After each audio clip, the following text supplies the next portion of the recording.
Salam, salam sehat selalu bagi kita semua. Tetap semangat. Sekarang kita akan mempelajari dari Alkitab tentang hendaklah terangmu bercahaya.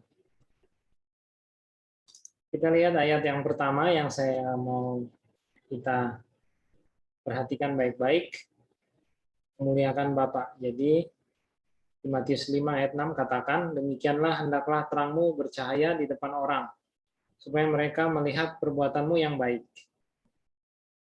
Jadi di sini terang itu diumpamakan dengan perbuatan kita yang baik. Dan hasil dari perbuatan kita yang baik itu, mereka memuliakan Bapa di surga.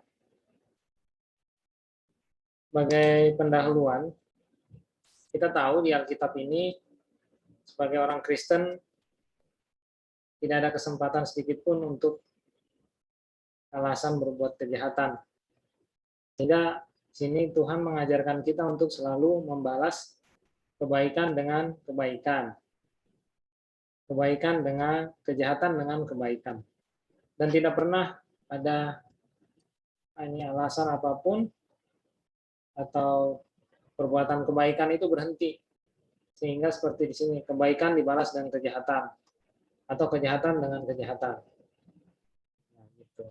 Jadi, di sini kita diajak untuk senantiasa melakukan kebaikan yang adalah terang yang memuliakan Bapa. Di dalam Amsal 17 ayat 13 katakan, siapa membalas kebaikan dengan kejahatan, kejahatan tidak akan menghindar dari rumahnya. Ini ayat menerangkan dirinya sendiri bahwa adalah satu perbuatan yang kurang pantas. Orang sudah berbuat baik, malah kita balas dengan kejahatan. Sehingga akibatnya adalah kejahatan tidak akan menghindar dari rumah kita, dari rumahnya. Selanjutnya, kita lihat Amsal 20 ayat 22, janganlah engkau berkata, aku akan membalas kejahatan.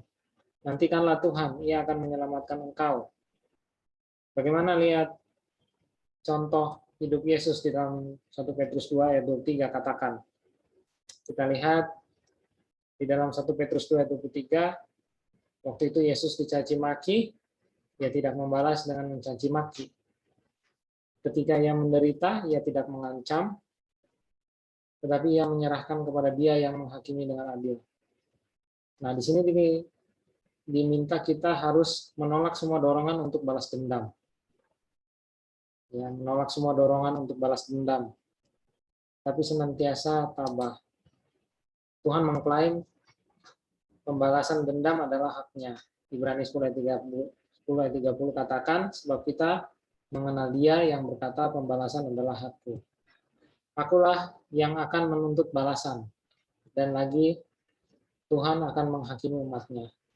Di sini Tuhanlah yang menjadi hakim kita dan yang melakukan pembalasan. Ya, bukan hak kita untuk membalas. Tetapi senantiasa kita tetap berbuat baik. Mari kita lihat juga ayat berikutnya. Mereka yang menaruh kepercayaan kepada Allah akan dilindungi Tuhan, sehingga semua serangan musuh akan menjadi kebaikan mereka. Roma 8 ayat 28, kita tahu sekarang Allah turut bekerja dalam segala sesuatu untuk mendatangkan kebaikan bagi mereka yang mengasihi Dia, yaitu mereka yang dipanggil sesuai dengan rencananya atau rencana Allah. Di dalam Matius 5 ayat 39, tetapi aku berkata kepadamu, jangan kamu melawan orang yang berbuat jahat padamu, melainkan siapa yang menampar pipi kananmu, beri juga kepadanya pipi kirimu. Orang Kristen lebih baik menderita atau mengalami cedera daripada mencari jalan untuk membalas. Ini contohnya, kita lihat Yohanes 18 ayat 22 katakan ketika Yesus mengatakan hal itu, ada seorang penjaga yang berdiri di situ menampar mukanya sambil berkata, begitukah jawabmu kepada imam besar? Tetapi Yohanes 18 ayat 23 jawab Yesus padanya, jikalau kataku itu salah, tunjukkanlah salahnya. Tetapi jika kataku itu benar, mengapakah engkau menampar aku? Jadi Tuhan Yesus tidak menampar balas, ya.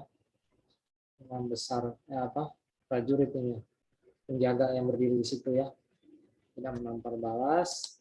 Dan memang sesuai dengan nubuatan buku Yesaya 50 ayat 6, aku memberi punggungku kepada orang-orang yang memukul aku dan pipiku kepada orang-orang yang mencabut janggutku.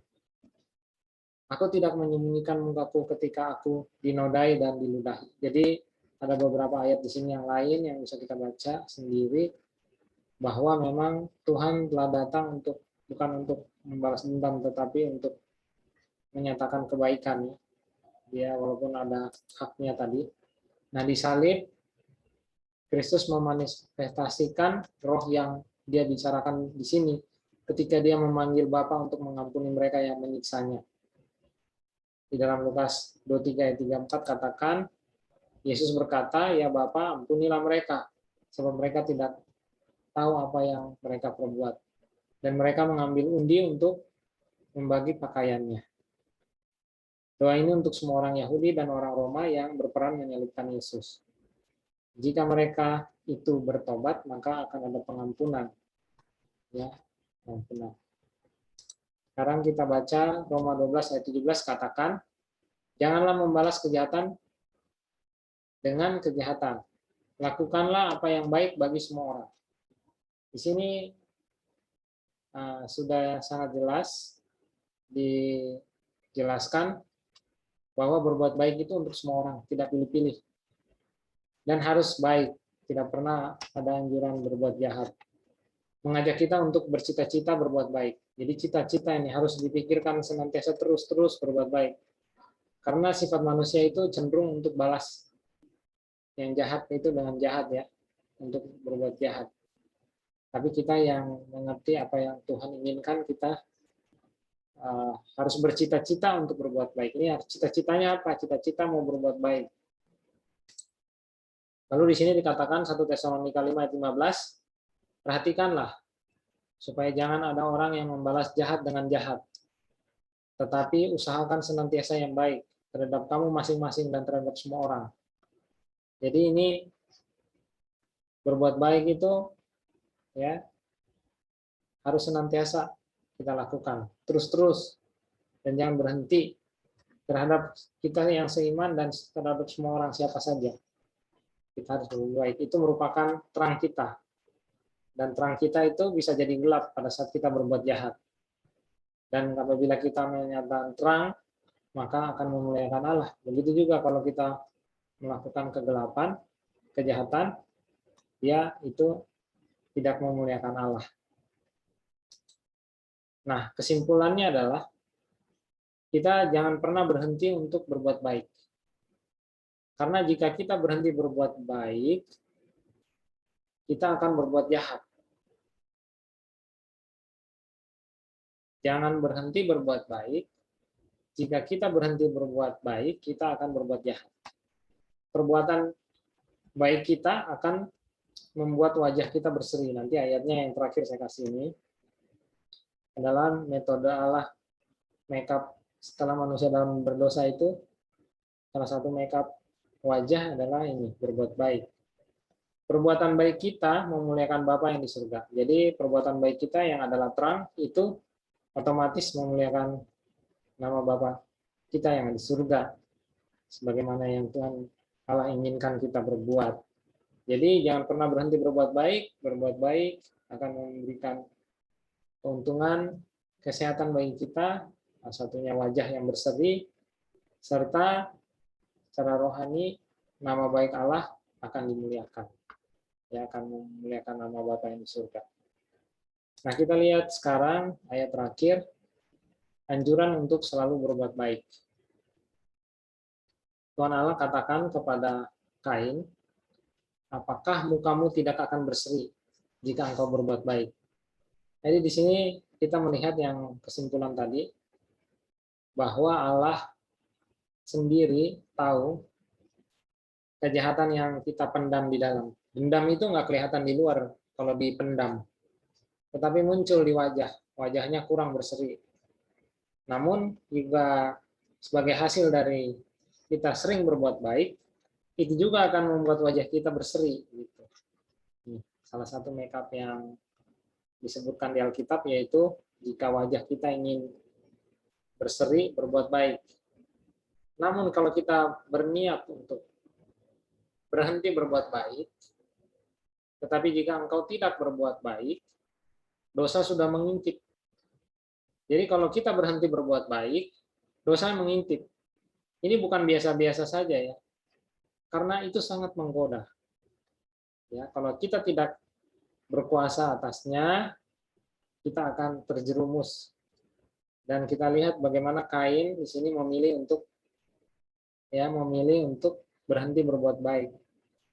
Sehingga kita tahu dialah merupakan pembunuh pertama yang adalah saudaranya sendiri.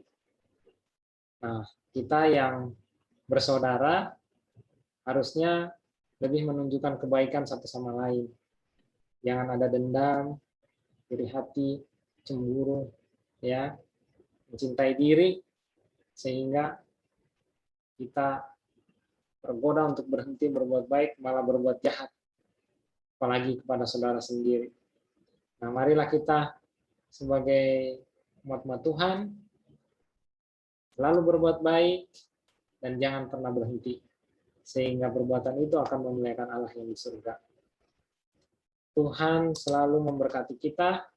Semoga renungan singkat ini menolong dan memelihara kita tetap setia pada Tuhan, menunggu Dia datang, karena akan ada peningkatan kuasa kegelapan dengan geramnya yang dahsyat akan datang menjelang akhir zaman, karena Ia tahu waktunya akan singkat.